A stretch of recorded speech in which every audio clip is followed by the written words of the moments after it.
Dear friends, अपने एक short में मैंने आपसे इस बारे में डिस्कस किया था कि बच्चों को सर्दी में विंटर के लिए आप किस तरह के तेल की मसाज करें। मैंने अपने शॉर्ट्स में वो बात क्लियर कर दी थी, लेकिन उसके अलावा बच्चों को सर्दी से बचाने के और भी बहुत से ज़रूरी बातें होती हैं। फ्रेंड्स, सबसे पहली बात ये है कि कुछ लेडीज़ काम में इतना ज़्यादा मशगूल हो जाती हैं, काम में इतना ज़्यादा लग जाती हैं कि अपने नंबर बढ़ाने के लिए, साफ सफाई में अपना नंबर वन स्थान पाने के लिए, या फिर दूसरे को दिखाने के लिए, अच्छा से अच्छा खाना बनाने के लिए वो बच्चों पर ध्यान नहीं दे पाती। फ्रेंड्स, एक बात कहूँ, अगर आप अपने आप को प्लेट में काट के सर्व भी कर देंगी ना, तो एक दिन ज़रूर, एक न एक दिन ज़रूर आपको मिलेगी बुराई ही। तब आप सोचेंगी कि अगर उस टाइम पे मैंने अपने पे ध्यान दे लिया होता, या उस टाइम पे अपने बच्चे पे ध्यान दिया होता। मैंने उस टाइम पे इतना कॉम्प्रोमाइज़ किया, इतना सेक्रीफाइस किया, अपने बच्चे पे ध्यान नहीं दे पाई, दूसरों का काम करने के लिए, आज मुझे मिला क्या। तो फ्रेंड्स, बहुत ज़रूरी है कि बच्चा जो आप पर डिपेंड है, आप उसके लिए स्टैंड लें। चाहे जो भी परिणाम हो, आप बच्चे के लिए सबसे पहला काम बच्चे का काम, उसके बाद जो चीज़ें होंगी वो बाद में होती रहेगी। हम क्या करते हैं कि काम में लगे रहते हैं, हम देख नहीं पाते कि बच्चे का कपड़ा गीला है, यही सर्दी उसे लग जाती है। या फिर हम बर्तन धो के आए, पोछा करके आए, अपने हाथ ठीक से नहीं पोछे, अपने हाथ थोड़े सेके नहीं और बच्चे को उठा लिया, तो इसमें बच्चे की तो गलती नहीं है। लेकिन आपकी वजह से अगर उसकी नाक बंद हो जाएगी, उसे जुकाम हो जाएगा, वो बता नहीं पाएगा, उसे सर्दी लग जाएगी। और सर्दी बच्चों में कितनी खतरनाक होती है हम जानते हैं, तो उसका उसका परिणाम क्या होगा, उसके लिए कौन उत्तरदायी होगा। तो फ्रेंड्स, ये बहुत ज़रूरी है कि हम बच्चे को गीला ना होने दें, उसके कपड़े बदलते रहें। अक्सर ऊपर के कपड़े बदलने में प्रॉब्लम आती है। ऊपर के कपड़े बदलने में ये प्रॉब्लम आती है कि मौसम कैसा है, पूरे कपड़े उतारने हैं उसके कि नहीं उतारने।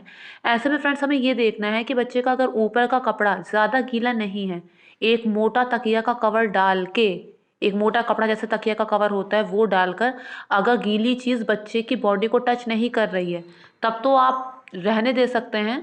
लेकिन अगर आपको हल्का सा भी डाउट है कि वो गीला कपड़ा बच्चे की स्किन को टच कर रहा है, तो तुरंत उसका सारा कपड़ा बदलिए। ब्लोअर उस कमरे में ऑन कर दीजिए, जब कमरे का टेम्परेचर ज़्यादा हो जाए तब कमरा बंद करके उसका आराम से कपड़ा बदल दीजिए। और इस चीज़ को अवॉइड करने की कोशिश कीजिए कि कम से कम बच्चे का ऊपर का कपड़ा गीला ना हो पाए। और अगर होता है तो उसे बदलने में संकोच मत कीजिए। अगर कपड़ा डाल के काम चलता है तो अनकवर करने की ज़रूरत नहीं है। दूसरी बात फ्रेंड्स ये है कि तेल की मालिश बच्चे की हमें कभी भी स्किप नहीं करनी है। आप एक बार कर रही तो कोई नहीं, आप एक बार ही करिए, भले बच्चा ना नहाए।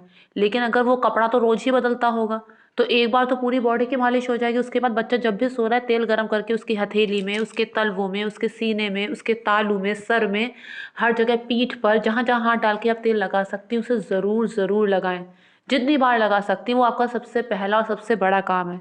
ऐसा करेंगी तो बच्चा सर्दी से बचा रहेगा। दूसरी बात फ्रेंड्स ये है, बच्चे को जितना ज़्यादा ढक के रख सकती हैं, टोपी पहना सकती हैं, मोजा पहना सकती हैं, अपनी तरफ से कोई कसर कोई कमी ना रखिए, ताकि ये ना हो कि अगर मैं ये ना करती तो बच्चे को सर्दी नहीं लगती। भाप के लिए मैंने एक वीडियो बनाया था, मैंने डॉक्टर ऑडिन का नेबुलाइजर आपको बताया था, आप उसे ज़रूर यूज़ करके देखिए। और वो इतना ज़्यादा हाइजेनिक है, अपना पर्सनल रखिए। दूसरी बात फ्रेंड्स ये है कि बच्चों को दूसरे के हाथों में मत आने दीजिए। अक्सर ऐसा करते हैं फ्रेंड्स। उससे पहले मैं आपको दिखा रही हूँ कि बच्चा दिन में जिस कमरे में रहता है, उस कमरे में मैंने एक पुराना कंबल बिछा दिया है, एक गद्दे में चादर भी बिछा दिया है, ये एक दरी भी बिछा दी है। बच्चा कितना भी खेलेगा, रहेगा वो इस एरिया के अंदर ही। इतना ज़्यादा मैंने इस कमरे को कवर कर दिया, और अगर फिर भी मुझे ऐसा लगेगा कि वो बाहर जा रहा है तो मैं चटाई बिछा दूंगी। तो अब बच्चा जितना भी खेलेगा दिन में, रहेगा इस पर ही, तो ज़मीन की ठंड उसे नहीं लगने पाएगी। आपको भी ऐसा ही करना है। 10 लोगों के हाथ में बच्चे को जाने से बचाइए। दूसरी बात फ्रेंड्स ये है कि तेल में लहसुन, जैसा मैंने दिखाया, मेथी, हींग, जीरा, अजवाइन, ये सब डाल के खूब खौला लीजिए, उससे बच्चे की मसाज कीजिए।